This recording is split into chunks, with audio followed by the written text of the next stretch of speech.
Bonjour daholo tsika rehetra. Fiadanan'ny tompo sy ny fahasoavana eny ho amintsika. Hatramin'izao ka ho mandrakizay. Amen. Ka mba samotratra ny fiaviany Jesosy eny amin'ny rano lanitra daholo tsika indray ny fiaviany. Irositsika ary ny fampianarana indray inona ary ny resahantsika tamin'ny farany iny. Ny resakitsika dia amin'ny resaka ilay hoe Tombo-kasen Andriamanitra. Ka inona moa zany ilay tombo-kase raisin'ny voakan'Andriamanitra zany, izay hoe apetraka amin'ny andrina. Dia tombo-kasen'ny fanamasina zany izy io. Tombo-kasen'ny fanamasina zany io apetraka amintsika ary hitantsika fa tamin'ny fotoana inona moa nirotsahan' izany fanamasina izany. Dia tamin'i Jesosy niditra teo amin'ny voninahiny, satria Jesosy tamin'ny mbola teto tany dia niteny tamin'ireo mpianatra manao hoe raha tsy miala eto aminareo dia tsy hirotsaka aminareo ny fanahy hozy izy. Dia hoe mbola tsy nomena ny fanahy satria mbola tsy niditra teo amin'ny voninahiny Jesosy, fa rehefa niditra teo amin'ny voninahiny izy dia mirotsaka amin'ny mpianatra ny fanamasina. Dia tamin'ny fotoana inona izay tamin'ny fotoanan'ny Pentekosta zany iny efa nianarantsika teto no nirotsaka ny fanamasina. Dia nitenen'ny apôstôly Petera manao hoe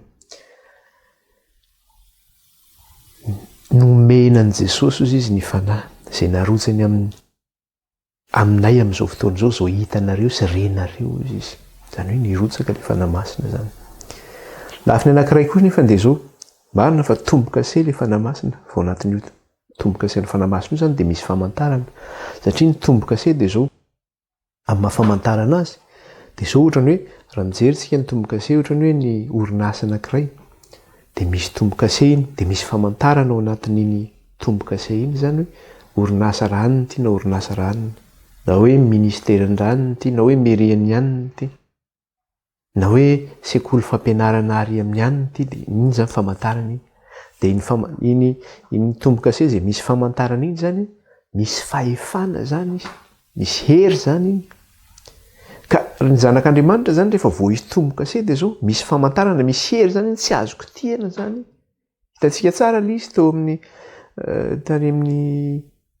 tany amin'ny zanak'Israely rehefa nivoaka teo amin'ny tany Egipta ny zanak'Israely dia nasiana famantarana ny andro sy ny tolanana teo amin'ny varavarana.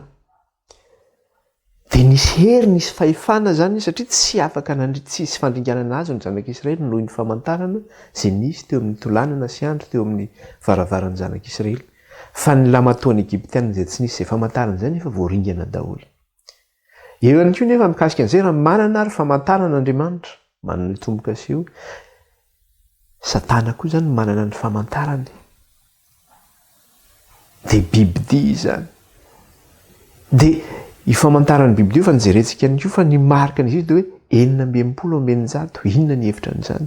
Dia misy famantarana zany ao anatin'ny tombo-kasen'ny bibidia koa misy famantarana hoe inona ny famantarana hita izay ao anatin'ny hoe 680. Fa izy io zany tsy hoe karazana tatoazy hoe apetraka ety amin'ny andrina.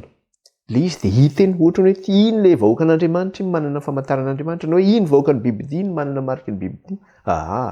Ho an'ireo izay mahasahasah manao an'izany, satria misy mahasahasah manao an'izany sy ny 666 amin'ny tatoazy amin'ny vatany sy ny karazany.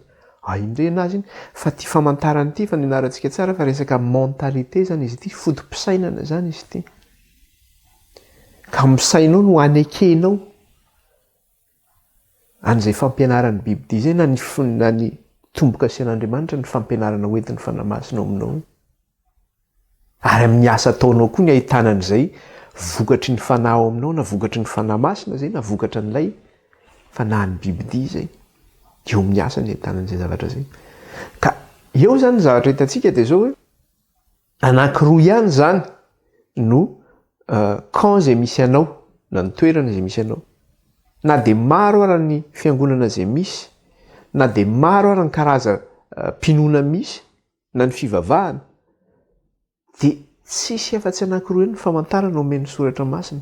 Ka na katolika ianao, na protestant ianao, na anglikana ianao, na évangélika ianao, na secte ny misy ianao, na musulman ianao, na bouddhiste ianao, na confucianiste ianao, na marxiste ianao, n'inona mety idéologie ianao zany, dia izao roa ihany ny famantarana.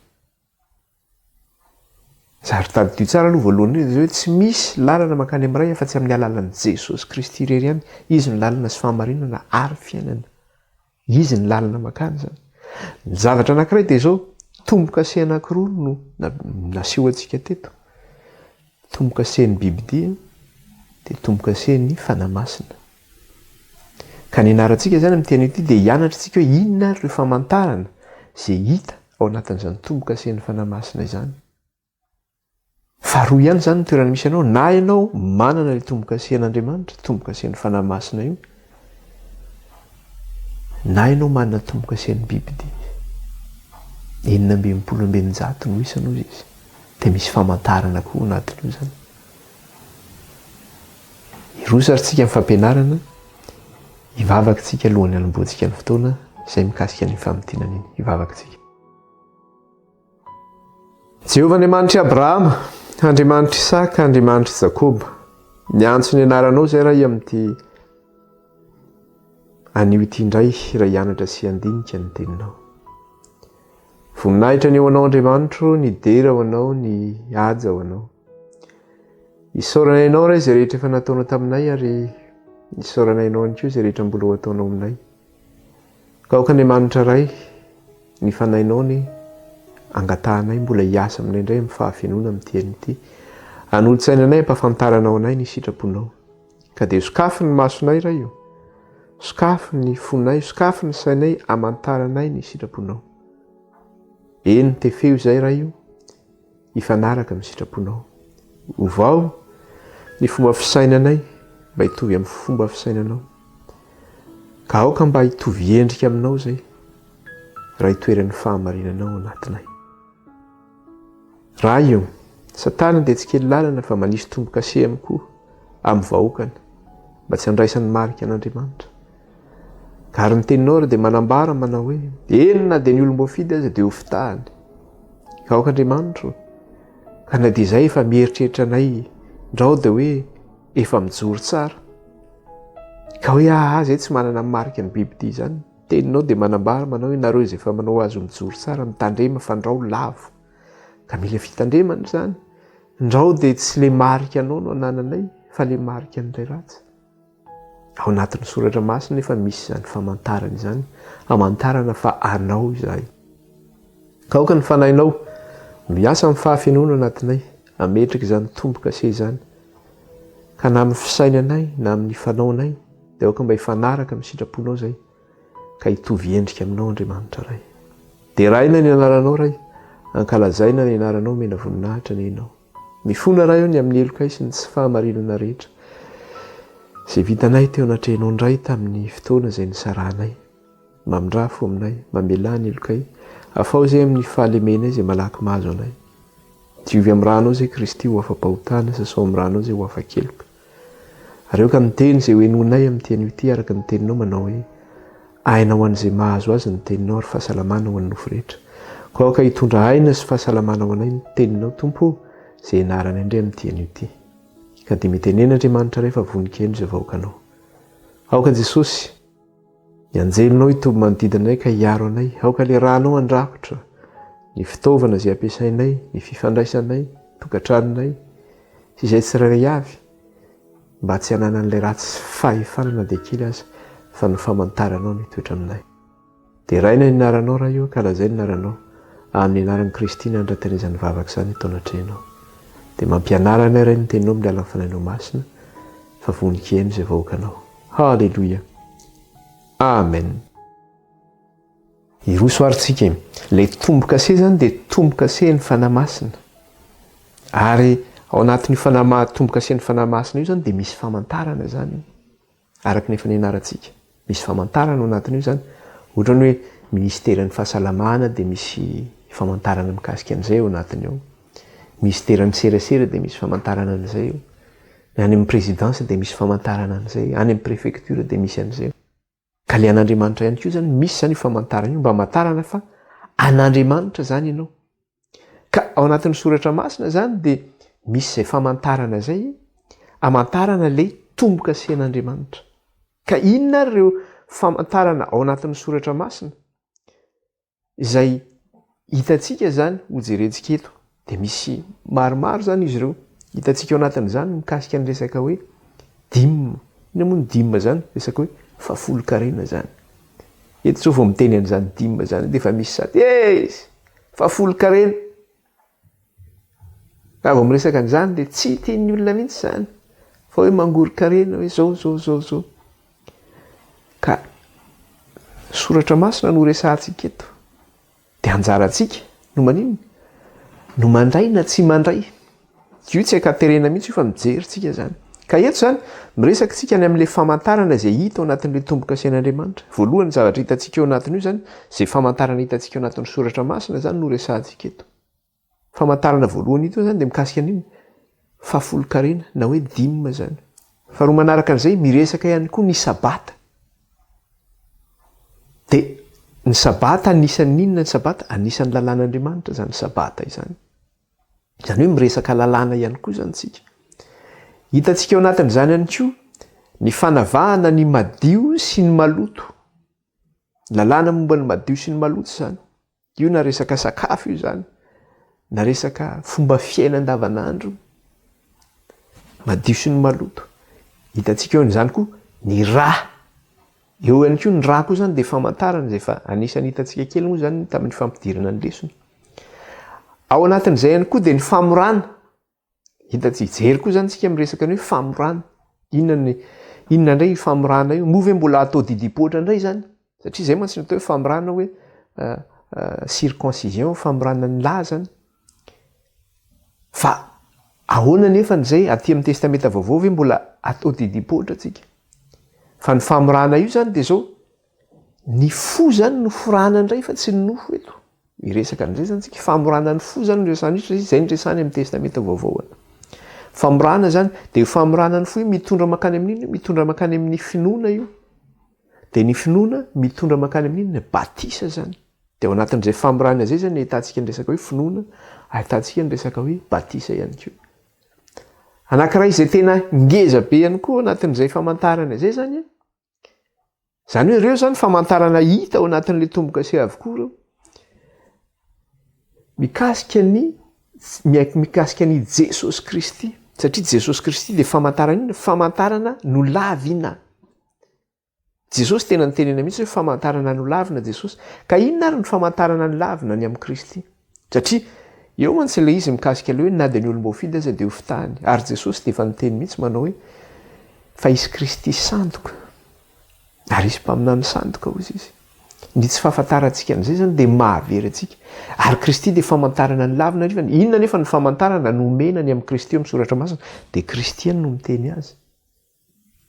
Famantarana 3 andro 3 alina hoe tahaka ny Jona izay 3 andro 3 alina tao kibony hazan-drano dia tahaka izay ihany koa ny toeran'ny zanak'olona hozy izy 3 andro 3 alina ao akibon'ny tany. Izany hoe mikasika ny amin'ny nahafatesan'ny Kristy zany hoe nahafatesan'ny Kristy, ny nandevenana ny Kristy, ny tsanganan'ny Kristy, famantarana zany izay hamantarana hoe io marina ilay Jesosy, ilay mpamonjy antsika zany. Jeren'io famantarana lavina. Dia hitantsika ao anatin'izay zany mianglobe an'izay rehetrarehetra zay na mame an'izay rehetra zay zany dia ny tenin'Andriamanitra no mame an'izay rehetra zay. Ireo zany hitantsika ao anatin'ilay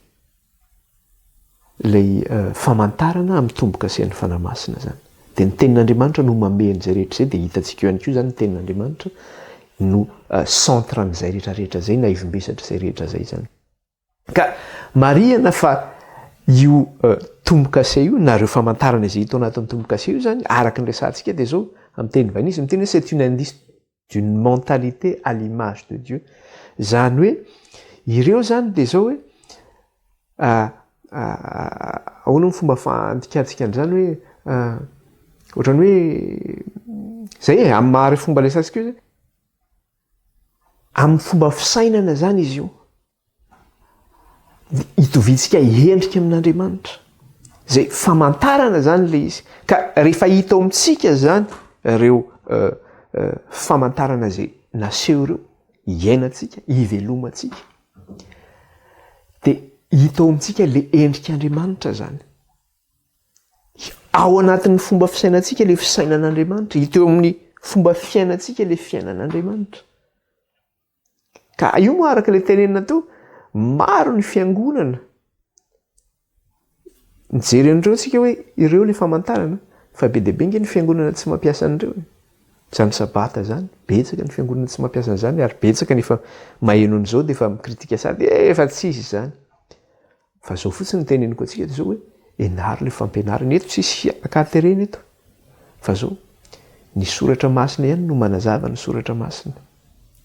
Dia ny fanahy no avela hiasa amintsika eo dia ny tompo miasa amintsika raha mitovy endrika amin'Andriamanitra tsika amin'izay vanim-potoana izay zany. Ka eo zany ilay izy fomba fisainana zany io hitoviantsika endrika amin'Andriamanitra. Dia hita eo amin'ny fomba fisainantsika eo, hita amin'ny fomba fanaontsika zany izy io. Dia resantsika dia hitsoritra antsika amin'ilay andrositsika amin'ilay lesona zany. Ka ilay arak'ilay hitantsika tery aloha zany dia zao hoe ilay marika apetraka eo amin'ny andrina zany dia maneho fa mivavaka amin'ilay Andriamanitra velona tsika, ilay nahary ny lanitra sy ny tany. Satria izay nge le teny raisitsika kely izy amin'ny Apokalypsy 7:7 dia ahoana tsara izy mikasika ilay tombo-kase raisitsika kely izy io. Apokalypsy 7:7. Apokalypsy 7:7. Dia zao ny vaky ny teny amin'ny anaran'i Jesosy. Aza manimba ny tany na ny ranomasina na ny hazo mandra-panisinay tombo-kase eo amin'ny andro ny mpanompon'Andriamanitsika hozy izy. Eo amin'ny andro ny mpanompon'Andriamanitsika hozy izy. Ka ny fananantsika ny tombo-kase io zany dia manambara fa mivavaka amin'izy atsika zany.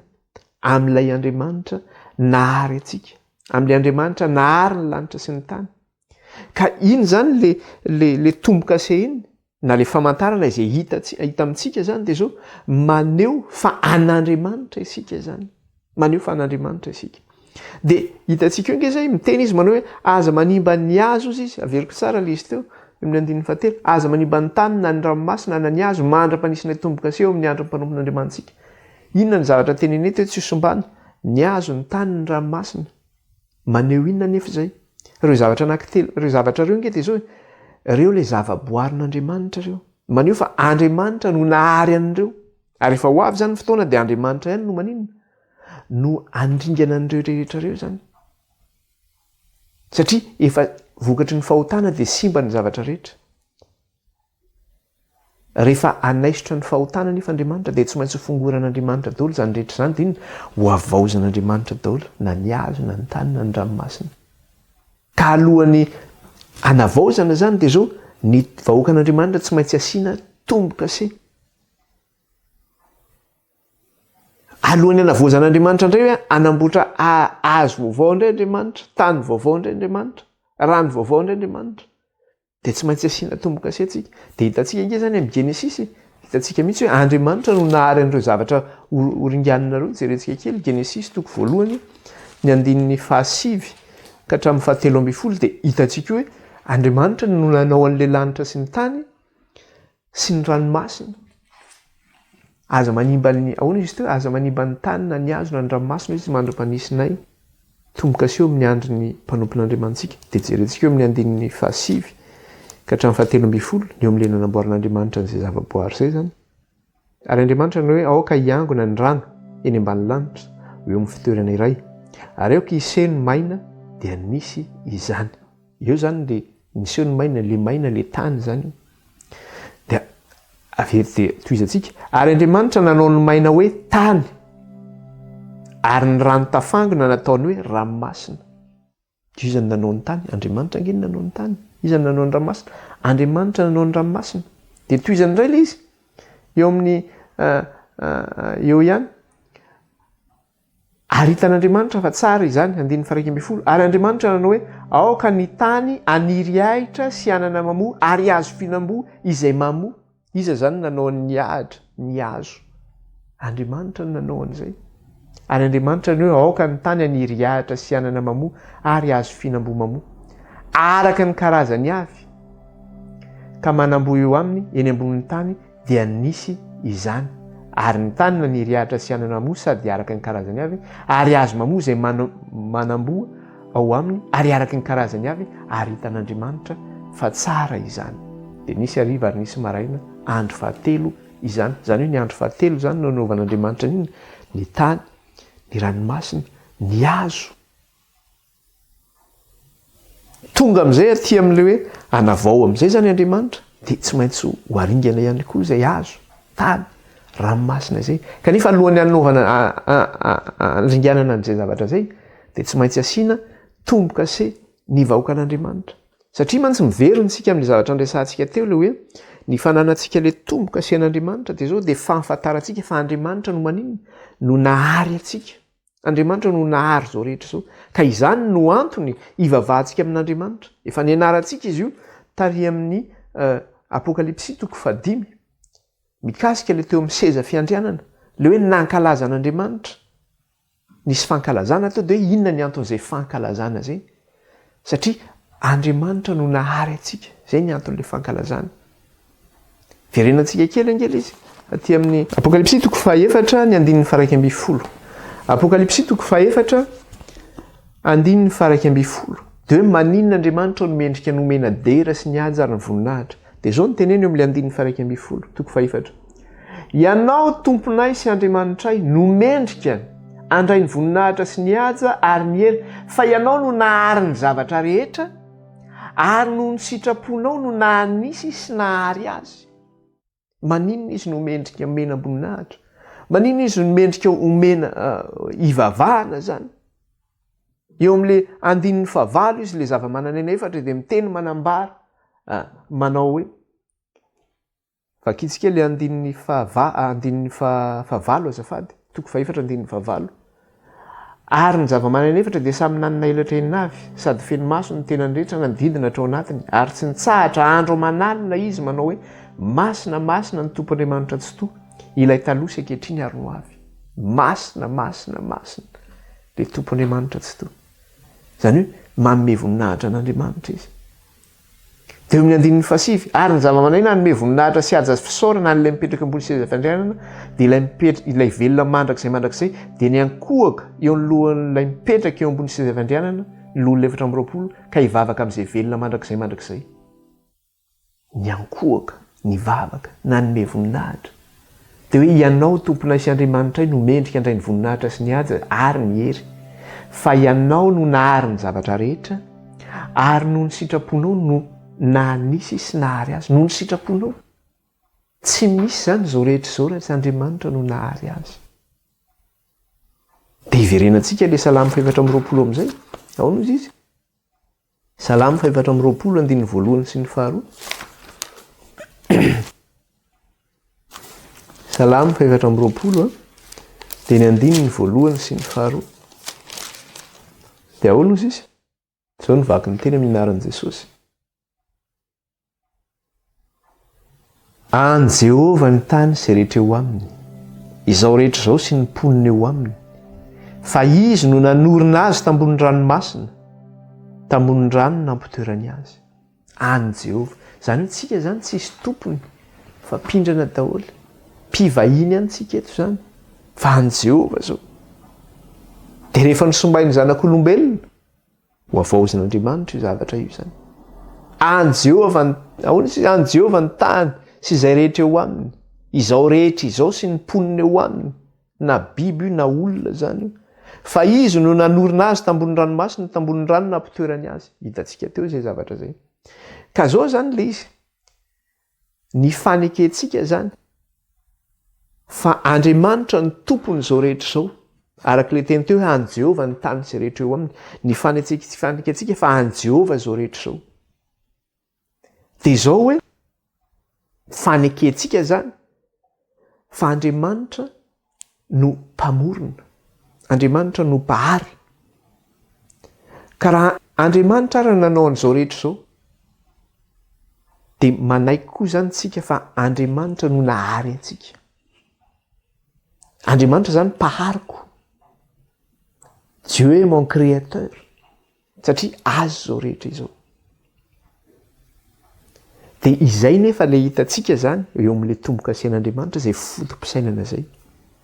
Hitantsika izay hoe izay ananako zany satria an'Andriamanitra zao rehetra izao. Izay ananako sy izay momba.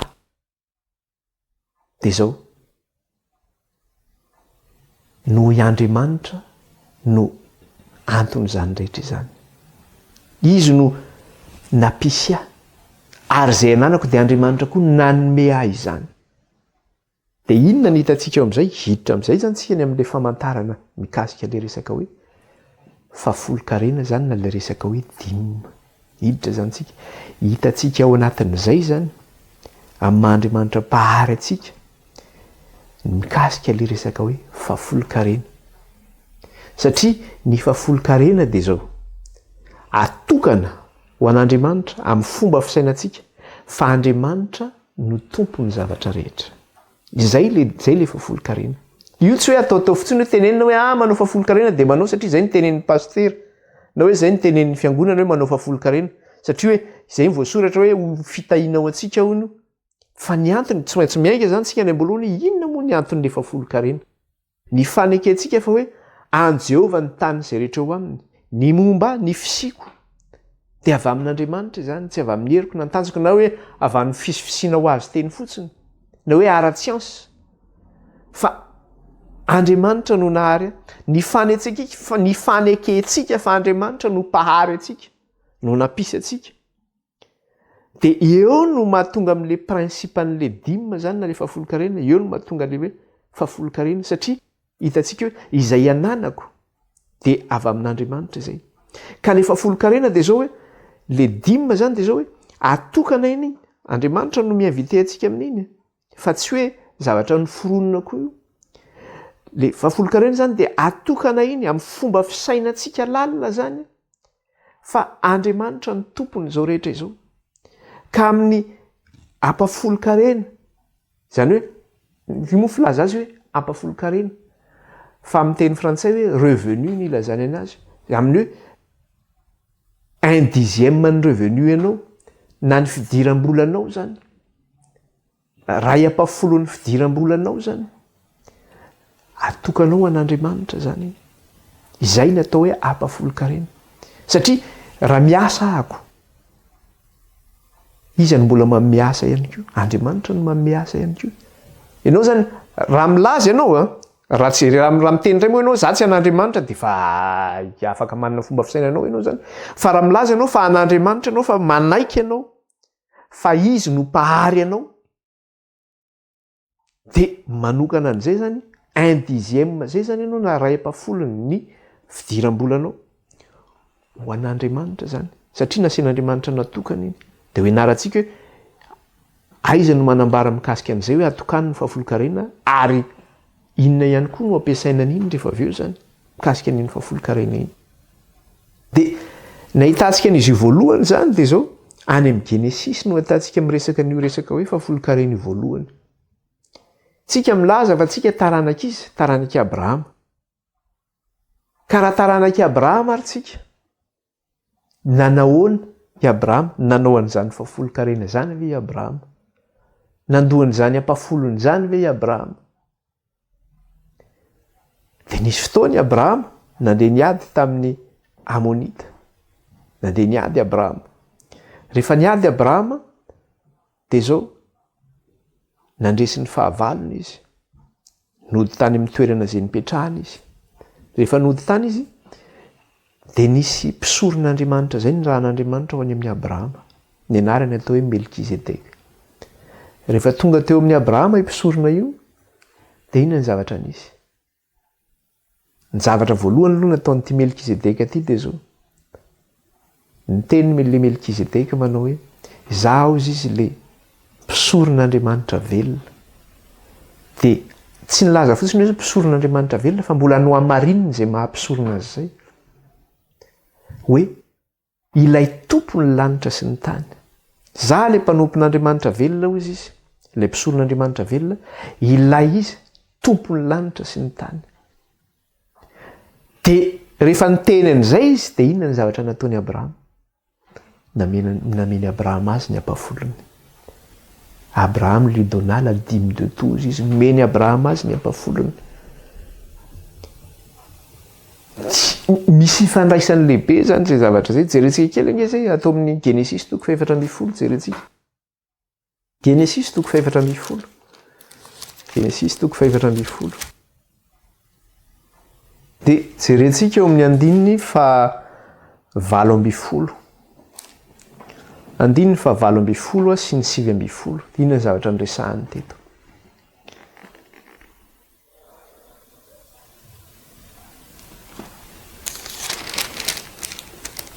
Ny anaran'i Jesosy. Ary Melkizedeka mpanjakany Salema nivoaka nitondra mofo sy divay, ary izy dia mpisoron'Andriamanitra avo indrindra. Dia nitsodrano azy izy ka nanao hoe, zany hoe Melkizedeka zany nitsodrano any Abrahama. Dia nitsodrano azy izy ka nanao hoe, hotahin'Andriamanitra avo indrindra ny Abrahama, dia Andriamanitra ilay nahary ny lanitra sy ny tany. Jereo tsara, hotahin'Andriamanitra avo indrindra ny Abrahama ozy izy, dia Andriamanitra ilay nahary ny lanitra sy ny tany. Ary isaorana ny Andriamanitra avo indrindra izay efa nanolotra ny fahavalonao teo an-tananao. Dia inona nataon'ny Abrahama? Dia nomeny Abrahama azy ny ampafolony zavatra rehetra. Ny amin'izay azony zany nomeny, satria rehefa nandresy ny fahavalo izy, nomeny Abrahama azy ny ampafolony zavatra rehetra. Eo mantsy le filazana be dia be no milaza zany. Manao hoe zany fahafolon-karena zany tany amin'ny testamenta taloha zany, tsika sy ambany lalàna fa ambany fahasoavana. Dia hoe tamin'ny andron'ny lalàn'i Mosesy, fa eto ange mbola tsisy resaka lalàn'i Mosesy eto na ny kely azy. Ny Abrahama ange ny resahany eto. Ka ao ny filazana ao zany hoe amin'ny nga anisan'izany lalàn'i Mosesy zany tamin'ny andron'ny Abrahama, mbola tsy teraky Mosesy tamin'izany. Nefa efa nandoha-pafolony ny Abrahama tamin'izany vanim-potoana zany. Abraham lui donna la dîme de tous izy. Ahoana tsara ny filazana azy eo amin'ny teny gasy teo hoe dia nomeny Abrahama azy ny ampafolony zavatra rehetra. Dia ahoana kosa izy Abrahama matsain'Andriamanitra? Genesis 4:2-20. Verenitsika. Dia ahoana izy Abrahama? Fa hoy Abrahama tamin'ny mpanjakan'ny Sodoma, izao efa nanangan-tanana tamin'i Jehova, Andriamanitra avo indrindra, izay nahary ny lanitra sy ny tany. Izaho izy efa nanandratra inona? Efa nanandra tanana tamin'ny Jehova Andriamanitra avo indrindra izay nahary ny lanitra sy ny tany. I Abrahama koa zany eto manaiky. Fa Andriamanitra no maninona? Nahary ny lanitra sy ny tany. Dia mbola nitenenina, izaho efa nanandra tanana tamin'i Jehova izay nahary ny lanitra sy ny tany. Nanatitra ny fahafolon-karena izy, nasandrany teo anatrehan'Andriamanitra eny. Ilay nahary ny lanitra sy ny tany. Ateriny eo anatrehan'Andriamanitra ny ampafolony, asandratro eo anatrehan'Andriamanitra ho fisaorana azy. Satria izy nahary ny zavatra rehetra. Ary raha tsy izy dia tsy nisy ary izao rehetra izao. Fanomezam-boninahitra an'Andriamanitra, fankalazana azy. Satria Andriamanitra no mangataka an'iny. Ny zavatra misy ihany koa dia ity. Rehefa hitsofoka teo amin'ny tany Kanana ny Israely, dia inona ny zavatra nisy? Napatsahivon'Andriamanitra azy ireo. Fa nahoana? Ny tany izay hitoeran'ny tongotra izy ireo dia tsy anazy fa an'Andriamanitra, fa pindrana ihany izy. Hita eo zany Andriamanitra amin'ny fiainan'Israely, hita zany Andriamanitra amin'ny mampahary azy. Hita zany izay zavatra izay. Ka na ny tany andehanantsika, na ny rano sotrointsika na iny, dia zany hoe tokony mankasitraka an'Andriamanitra zany tsika amin'izay rehetra izay. Reconnaissance, reconnaître. Fa hoe Andriamanitra no nanome izao rehetra izao. Dia vao hitsofoka amin'ny tany Kanana koa ny zanak'Israely dia zao hoe tadidio fa an Jehovah tany izay ametrahana anareo. Jereo atao amin'ny Leviticus, ny amin'ny Leviticus indray tsika zany. Leviticus 5:20.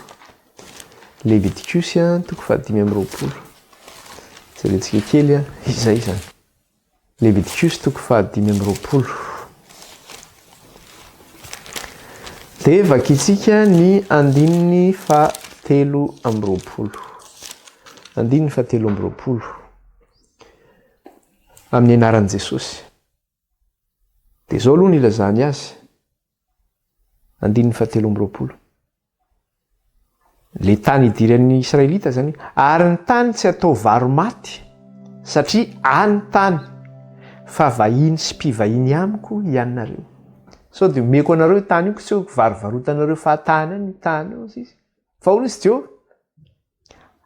Satria any tany, anay io tany io, fa vahiny sy mpivahiny amiko ianareo. Zany hoe tsika zany eto ambonin'ity tany ity dia vahiny sy mpivahiny tsika.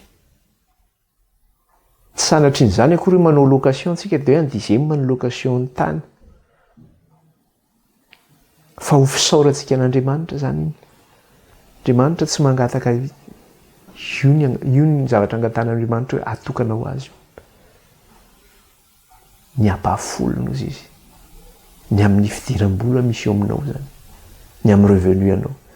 Ato amin'ny dia efa hitantsika teo ilay tamin'ny salamy teo dia hoe any Jehovah ny tany sy rehetra eo aminy izy. Ny poniny eo aminy. Zao rehetra izao sy ny poniny eo aminy. Dia hitantsika eo amin'izay zany ilay izy manaraka an'izay ilay resaka ilay hoe fahafolon-karena. Dia nametraka lalàna Andriamanitra teo amin'ny zanak'Israely. Aty zany tsika vao miditra amin'izay any amin'ny verintsika any amin'ny lalàn'ny Mosesy zany eto. Leviticus 7:20 jerentsika eo kaiky eo ihany fa tsy lavitra zany. Dia ny 9:30 sy ny 2:30. Dia nanalo lalàna Andriamanitra teo amin'ny zanak'Israely. Mba ninona? Mba kasitrahany Israely an'Andriamanitra hoe Andriamanitra no tompon'ny zavatra rehetra. Andriamanitra no ny avian'ny zavatra rehetra. Andriamanitra no ny tafa tsy nanana inona raha tsy Andriamanitra no mitafa. Dia jerentsika eo amin'ny 7:20 ny 9:30. Dia ahoana ozy izy? 9:30. Ary ny ampahafolon'ny vokatra rehetra ao amin'ny tany, na avy amin'ny tanimbary, na avy amin'ny saha, dia any Jehovah, masina ho any Jehovah izany. Averiko tsara. Ary ny ampahafolon'ny vokatra rehetra amin'ny tany, na avy amin'ny tanimbary, na avy amin'ny saha, dia any Jehovah, masina ho any Jehovah izany. Zany hoe ny ampahafolony amin'ny zavatra. Ireo ny fiveloman'ny zanak'Israely, mpiompy, mpamboly. Ny ampahafolon'izay ho an'i Jehovah, raha varotanao iny zany. Menao an'i Jehovah ny ampahafolony iny. Dia tsy vitany hoe menao an'i Jehovah, fa teneniny mihitsy toy izany le vaky teny. Ahoana izy izy?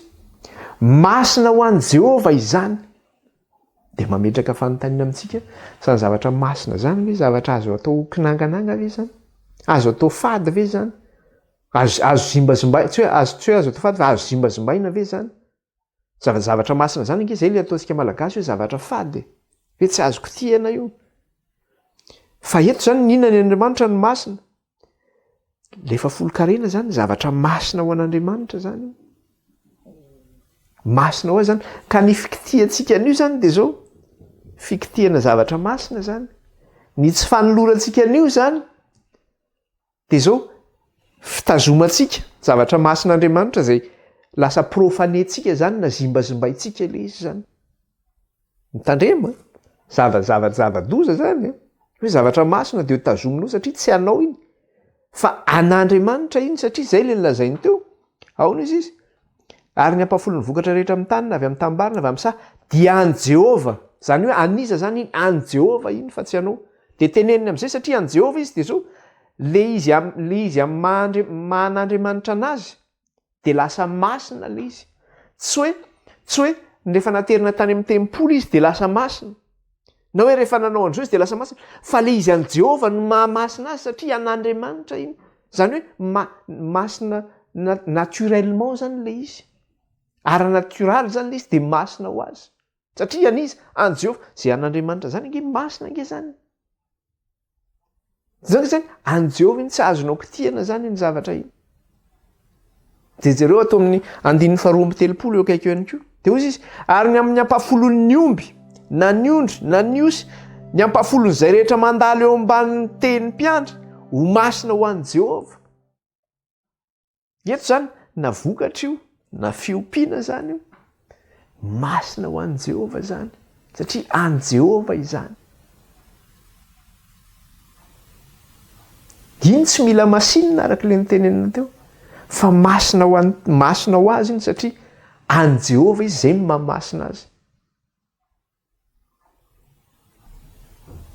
Dia raha any Jehovah zany iny dia zao. Tsy azontsika kitihana zany iny. Tsy misy olona afaka mikitika an'iny satria any Jehovah iny. Dia raha any Jehovah iny ohatra zao misy zavatr'olona zany ato amiko. Dia tokony ho ateriko ilay izy. Dia afeniko ato ilay izy. Nampiasaiko ilay izy. na mety ampanofako le izy zay tiako anaovana azy eto. Tsy manimba izy mba le zavatra olona ve za am'zany? Ary moa ve tsy maka-ankeriny ve za am'zany vanim-potoana zany? Tena maka-ankeriny tokoa am'zany satria tsy hay ny zavatra iny. De ohatr'izay mihitsy le izy. Zimbazimbaintsika le an'Andriamanitra. Maka-ankeriny ny an'Andriamanitra zany tsika. Ary ny fahafolon-karena dia zao. Satria tenenina teo hoe masina ho an'i Jehovah izy. Zany hoe natokana ho amin'ny zavatra masina zany izy. Natokana ho amin'ny zavatra izay natokan'Andriamanitra ho ampiasaina azy zany. Amin'ny teny frantsay izy hoe pour une tâche spécifique. Zany hoe zavatra natokana amin'ny zavatra spécial zany ny zavatra iny. Tsy azonao anaovana izay tianao anaovana azy iny. Rehefa hoe aterina an'Andriamanitra iny dia hoe ampiasaina amin'izay tiana, tsy azonao an'izany. Andriamanitra efa mametari-dalina amin'ny soratra masina hoe izao no ampiasaina ny fahafolon-karena. Dia Andriamanitra mametraka an'izay dia anjaran'ny fiangonana no mandray andraikitra mampiasa an'izay na tsy mampiasa an'izay, fa raha ny fiangonana koa izay navela iandraikitra an'izay ihany koa no manimbazimba an'izay dia tadidio fa tsy aminao no tsy hoe ny volanao no ny zimbazimbaina, satria be dia be ny olona manao an'izay hoe zay tsy hanatitra fahafolon-karena fa tsy fantany kory izay ampiasaina eo, zay mitazona ny za tsy hanatitra ny mihitsy fa zao fenao mitazona an'iny inge tadidio fa amin'Andriamanitra ny anontànao fa tsy amin'ilay pastery na amin'ilay fiangonana. Fa rehefa manatitra an'iny ianao dia tadidio fa ho an'Andriamanitra no anaovanao an'iny fa tsy ho an'ilay pastera. Ary raha manao ankeriny an'iny ilay pastera, tadidio fa tsy aminao izy no manao ankeriny, fa amin'Andriamanitra izy manao ankeriny ka aza atao tratran'ny tanan'i Jehovah fa mandraingiraingy. Na zay tsy manatitra io na zay maka-keriny ihany koa, ataon'i Jehovah mandraingiraingy iny. Satria an'i Jehovah iny. Tsy aniza iny, tsy aniza. Zany hoe iny zany natokan'Andriamanitra ho amin'ny asa izay tianao Andriamanitra anaovana anazy, amin'ny zavatra masina izay tian'Andriamanitra anaovana anazy. Ka ny fitazomana an'iny zany dia zao malhonnête eo anatrehan'Andriamanitra. Mangalatra zany tsika amin'izay fotoana zay. Miazona izay tsy hatsika zany tsika amin'izay fotoana zay. Mandroba izay tsy hatsika tsika amin'izay fotoana zay. Ka ny tenin'Andriamanitra, Andriamanitra mihitsy no miteny anazy. Any amin'ny Malaki manao hoe androba ve nareo izy, na hoe mamitaka nareo izy. Dia hozy ny vahoaka, amin'inona no amitahanay ianao? Amin'inona no androbanay ianao? Dia hozy Andriamanitra, amin'ny fahafolon-karena sy ny fanatitra. Zany hoe tsy fanaterantsika an'io zany dia fandrobantsika an'Andriamanitra. Famitahantsika an'Andriamanitra. Mpamitaka tsika. Malaki toko 7 jerentsika kely zay testamenta taloha, alohan'ny testamenta vaovao no misy anazy io. Malaki toko 7 jerentsika kely zay. Malaki toko 7 dia ny 9 no vakitsika. Zao ny vaky ny teny amin'ny anaran'i Jesosy. Malaki toko 7 ny 9. Androban'Andriamanitra va ny olona no mandroba ianareo. Eo zany le fitazomana le fahafolon-karena io sy fanatitra io. Androban'Andriamanitra va ny olona no mandroba ianareo. Nefa hoy ianareo, amin'inona moa no androbanay ianao? Amin'ny fahafolon-karena sy ny fanatitra. Voaozona amin'ny ozona ianareo, nefa izao no robainareo dia izao ianareo rehetra iray firenena izao. Ny fitazomanao an'io zany voaozona ianao. Loza inge zany.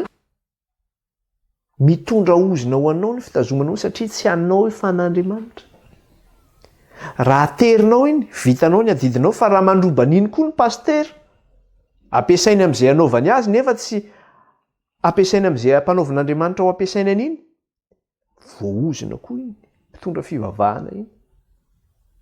Andriamanitra no robainao, satria izay ny teny Andriamanitra. Anomban'Andriamanitra va ny olona no mandroba ianareo? Mandroba ianareo. Nefa hoy ianareo, amin'inona no androbanay ianao? Amin'ny fahafolon-karena sy ny fanatitra. Voaozona amin'ny ozona ianareo, nefa izao no robainareo dia izao ianareo rehetra iray firenena izao. Ny fitazomana an'io dia fandrobana an'Andriamanitra. Inona zany ny tenen'Andriamanitra? Ny 110. Dia ahoana izy? entonareo ny fahafolon-karena rehetra ho ao amin'ny trano firaketako mba hasikanina ao an-tranoko, ary izaho toetra amin'izany aho Jehova tompony maro, raha tsy hovahako ny varavaran'ny lanitra ho anareo ka ampidinako fitahiana manana ambiampy ho anareo. Ahoana izy? Entinareo ny fahafolon-karena rehetra ho ao amin'ny trano firaketako mba hasikanina ao an-tranoko. Andriamanitra mihitsy no miavity antsika atero izy ny fahafolon-karena ho entinao amin'ny trano firaketako mba hasikanina ao amin'ny trano firaketako izy. Ary tsy vitan'izay fa misy teny fitahiana be ilay izy. Raha ozina ny fitazomanao an'ilay fahafolon-karena tsy hanateranao an'izay an'Andriamanitra, ny fanateranao anazy kosa dia mitondra fitahiana ao anao. Dia ahoana izy Andriamanitra? Ary izaho toetra amin'izany aho hoy Jehova tompony maro, raha tsy hovahako ny varavaran'ny lanitra ho anareo ka ampidinako fitahiana manana ambiampy ho anareo. Famantarana zany izay zavatra izay. Famantarana io. Ny fanateranao ny fahafolon-karena io dia famantarana fa Andriamanitra no nahary ny lanitra sy ny tany. Satria nahoana? Tsy ahy iny fa an'Andriamanitra. Satria Andriamanitra no nitahy, izy no manome fofinaina, izy no manome zao lanitra tsara tarehy misy eo amintsika izao, izy no manome ny rivotra iainako, izy no mbola mahavelona isan'andro mbola velona eto dia ho fisaorako an'Andriamanitra, famezako voninahitra an'Andriamanitra dia ateriko izay azy satria tsy ahy iny fa an'Andriamanitra iny. Aterina iny zany iny fahafolon-karena iny. Famantarana izay fa izy no Andriamanitra. Famantarana fa izy no Andriamanitra, izy no nahary ny lanitra sy ny tany. Ary raha tsy izy dia tsy misy aho. Ka rehefa mandray zany tsika fitahiana na misy fidiram-bola tonga ao amintsika dia inona ny zavatra tokony ataontsika? Tsy hoe eritreritra aloha hoe nitrosan'ny ranona tsy mbola betsaka no aloha ny anina laloha ny anina laloha. Dia efa vita izay rehetrarehetra izay izay ho analan'i Jehova, jerena amin'izay farany tsy hisy tsony na ilay ho an'i Jehova rehefa tsy hisy hanambinana. Na hoe rehefa mandray vola ihany koa dia misy tsy ampy an'izao ato an-trano dia mividy atsy, mividy atsy, mividy atsy. Dia nen'i Jehova, tsy ampy tsony indray ilay izy dia manaraka indray manao. Fa rehefa voatahy ianao, men'Andriamanitra revenu ianao, meny karama ianao, meny fidiram-bola ianao, dia nen'Andriamanitra aloha no atao. Zay vao nenao. Alohavy nen'Andriamanitra. Esory aloha ny azy ity atokako ity apetrako an'Andriamanitra. Fa tsy manao an'ity satria tsy ahy iny fa an'Andriamanitra iny. Dia izay mihitsy ny teneniny atao amin'ny ohabolana jerentsika inge. Ohabolana toko 7 satria hanomezantsika voninahitra Andriamanitra iny. Ohabolana toko 7 andininy 7 sy ny 10. Jerentsika kely. Ohabolana toko 7 andininy 7 sy ny 10. Vakitsika amin'ny anaran'i Jesosy. Ahoana izy? Mankalaza an Jehova amin'ny fanananao sy amin'izay voaloham-bokatrao rehetra. Ahoana izy?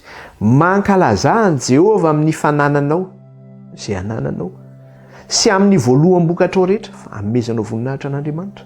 Ka dia ho feno mitafitafy ny fitoeram-barinao ary mihoatra ny ranom-boaloboka ho eo mivanta fanatazanao.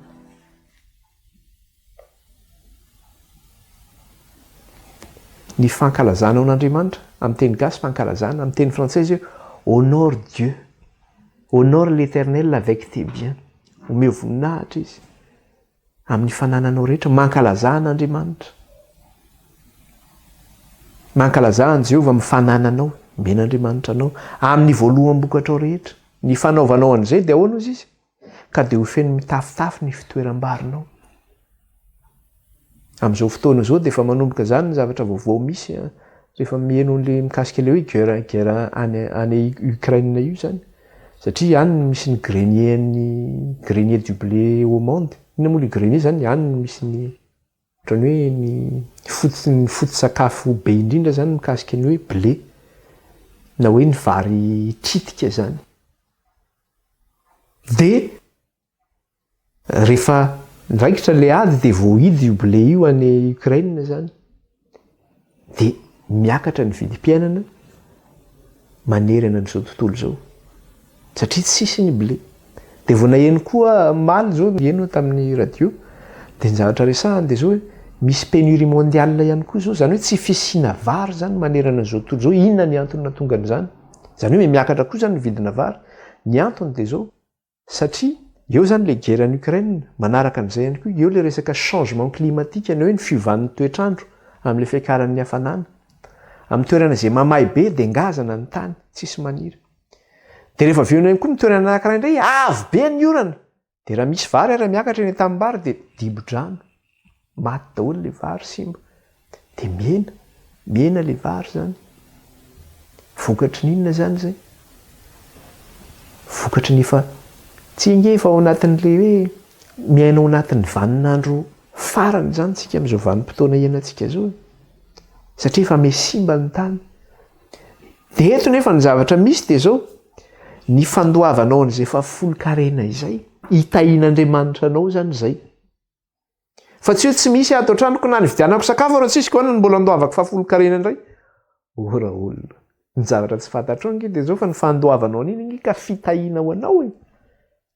Satria izay ny tenen'Andriamanitra, izaho toetra amin'izany eo izy le tany amin'ny Malaki teo raha tsy hovako aminareo ny varavaran'ny lanitra ka anjotsahako fitahiana manana ambiampy ho anareo. Dia eto izy dia mbola miteny. Dia ny fankalazanao an'Andriamanitra ny amin'ny fanananao sy ny fanateranao ny voaloham-bokatrao rehetra dia hozy izy dia ho feno mitafitafy ny fitoeram-barinao. Ary mihoatra ny ranom-boaloboka eo amin'ny vanta fanatazanao izy. Misy foana zany io, tsy ho ritra io. Izaho toetra amin'izany eo Jehova. Lehibe ny fitiavan'Andriamanitra. Ka ny angatahan'Andriamanitra amintsika zany eo amin'ny karamantsika hoe anaterana ho azy dia ny ampafolony. Tsy manka mihoatra izy, tsy 20 no angatahana. Ray ampafolony ihany. Io ny anjaran'i Jehova io. Ary tsy hoe anjaran'i Jehova fa an Jehova io. Masina io tsy atsika io. Satria izay ny tenenan'i Jehova azy. Satria an Jehova ny tany izay rehetra ho aminy, na itsika ara an Jehova isika. Dia asen'i Jehova isika hoe atokany eo ampafolony io. Satria isika maninona? Vahiny sy mpivahiny eto eny fa tsisy tompony na ny ray aza. Io tsy resaka hoe fiantsoana, hoe un appel à la générosité, hoe mangataka Andriamanitra hoe mba miantrahy, mba manaova fanatitra, mba hanamboarana ny trano fiangonana, mba hanaovana ny asa fitoriana, mba hanaovana an'izao ezaka atao izao. Tsy hoe fangatahana io, hoe hanaovana asa soa. Tsisy ifandraisan'izany mihitsy io. Hoe na resaka acte de bienfaisance zany. Fa ny ampafolony tompoko dia zao an Jehova ny ampafolony. Ary ny angatahan'i Jehova dia le anazy no angatahany fa tsy mangataka ny anao izy. Le anazy no atero aty amiko izy io fahafolon-karena io. Fa ny fitazomanareo an'io dia fandrombana. Ka le fahafolon-karena zany dia zao hoe alalana izay omen'Andriamanitra antsika zany hitariana antsika amin'ny finoana, atokiantsika an'Andriamanitra.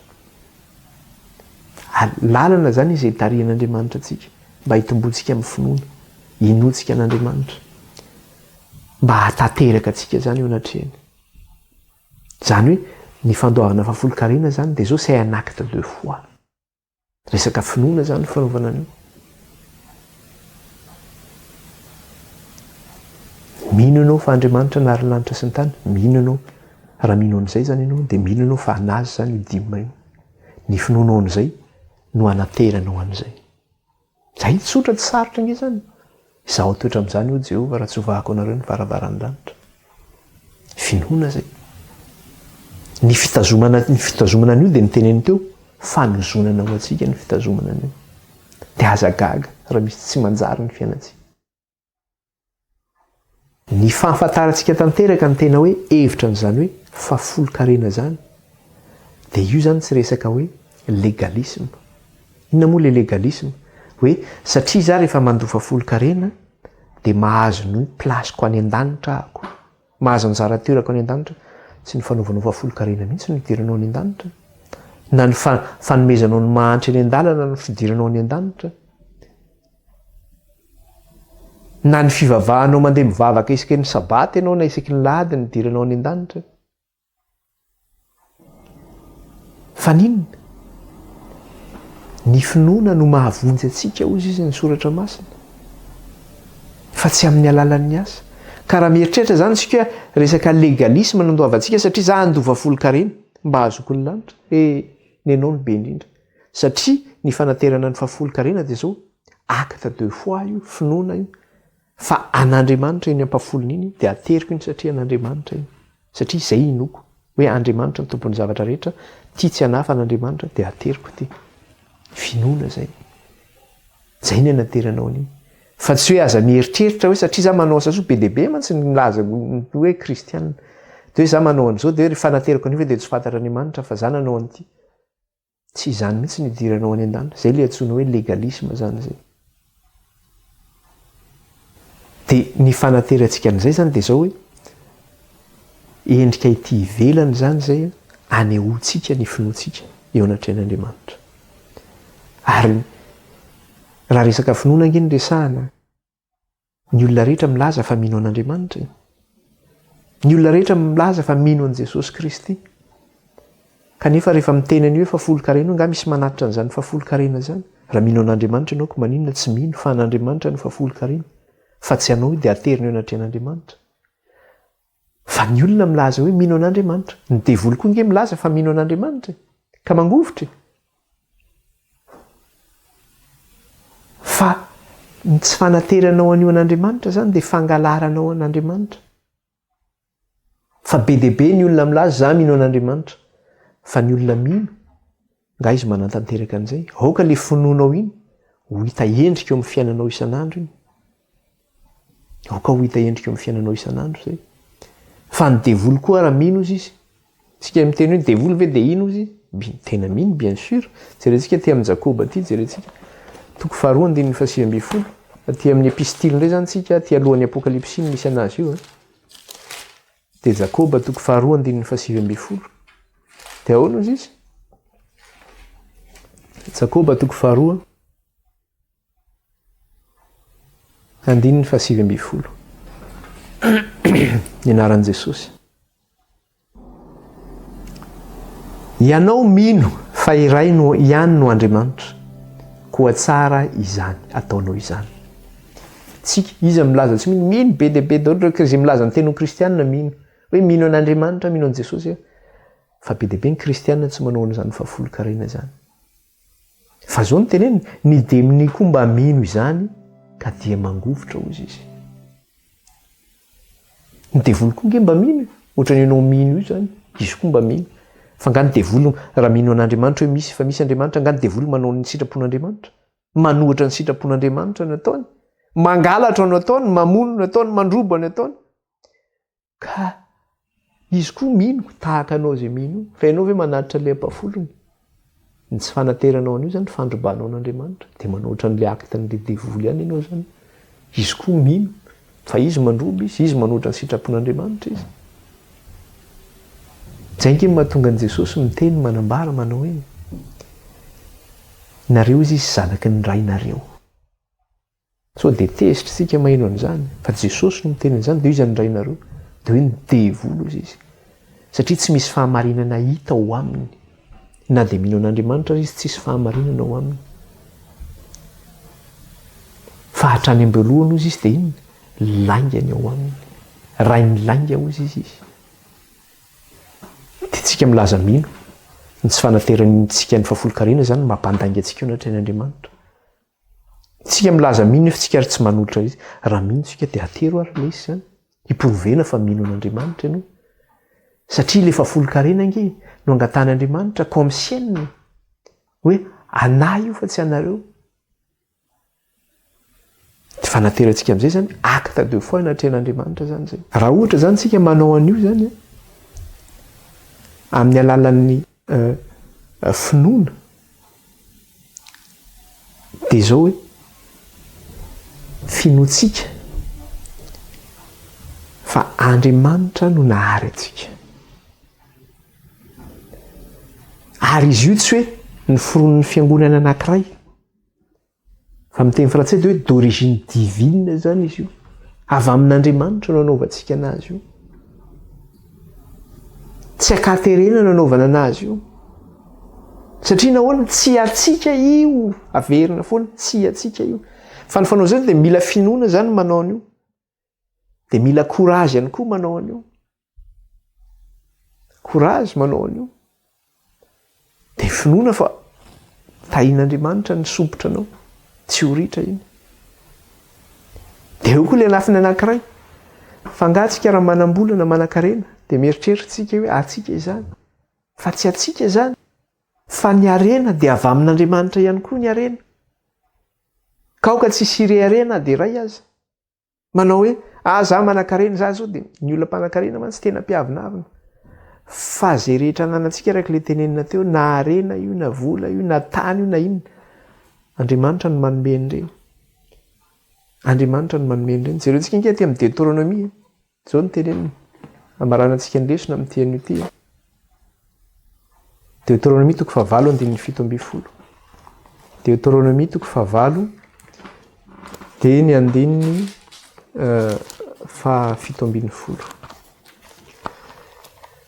Deutéronomie 9:7 dia ny 7:10.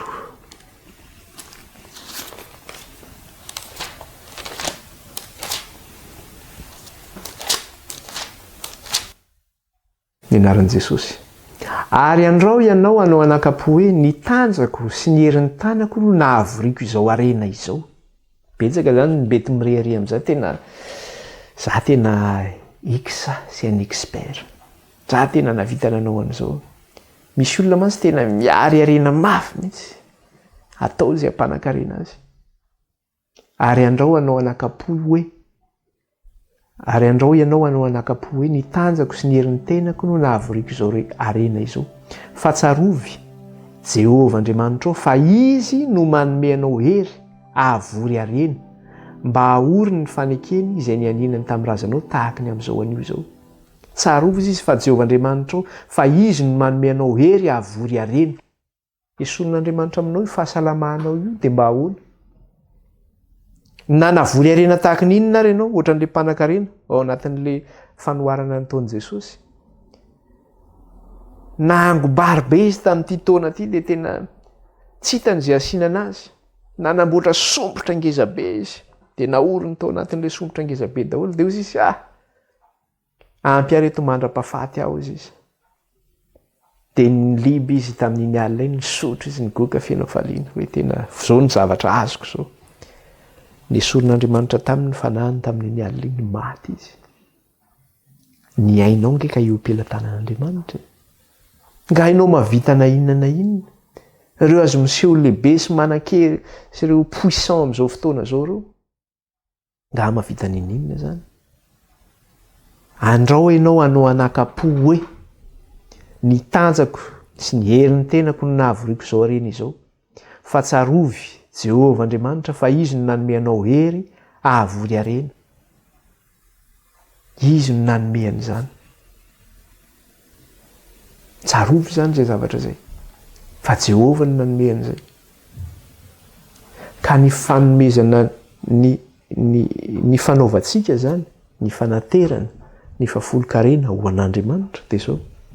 Zavatra tsy tokony ho adino zany io. Tsy tokony ho tsarovantsika io. Fa ho tsarovantsika mandrakariva zany. Hoe mila manatitra n'izany fahafolon-karena izany ho an'Andriamanitra satria nahoana tsy hany fahafolon-karena fa an'Andriamanitra ny fahafolon-karena. Ary amin'ny alalan'ny finoana anaovana izay. Tapitra ny lesintsika, isaorantsika an'Andriamanitra izay dia hotohizantsika indray izay lesona izay amin'ny manaraka izany. Mivavaka ary tsika. Tompo iray masina sy tsara indrindro mankalaza anao izay mitery anao ary manome voninahitra anao. Misaotra ny amin'ny fampianarana ny teninao. Ny fanateranay tokoa ny fahafolon-karena dia famantarana fa ianao no nahary ny lanitra sy ny tany. Ary finoana izany. Satria anao ny ampafolony fa tsy anaiky. Ary ny fanateranay an'izany dia fanamarinana anay amin'ny finoana. Dia raina ny anaranao ray akalazay ny anaranao. Mana-masinana eny amin'ny teninao raha io, teninao ny fahamarinana. Misaotra raha io fa raha tsy ianao dia tsy nisy izahay, tsy ary izahay, tsy nitsinona izahay. Misaotra ny amin'ny tahinao anay, ny amin'ny anina ao anay, ny amin'ny asa izay menao anay, ny hery sy ny tanjaka ny fahasalamana fa any manatotoso sy manatanteraka izany. Misaotra ihany koa ny amin'ny tombonandro izay menao anay, ny andro tsara izay menao anay, ny rivotra iainanay. Enina ny orana aza dia isaorana ianao izany rehetra izany. Dia raina ny anaranao ray, kalazay ny anaranao ray. Fa na ianao ny hiasa aminay tsiraray avy tanteraka ny sitraponao. Ny anaran'i Jesosy nandratan'izany vavaka izany raha hitao anatrehanao. Alleloia. Amen. Metsika voninahitra ny Tompo. Alleloia. Voninahitra ho an'ireo mpanjaka ny mpanjaka. Izy ny mendrika ny mena voninahitra sy ny hery ary ny anja. Satria raha tsisy dia tsisy izao zavatra ary rehetra izao. Halleloia. Eloha mandray tsika dia manaraka indray. Bye bye daholo.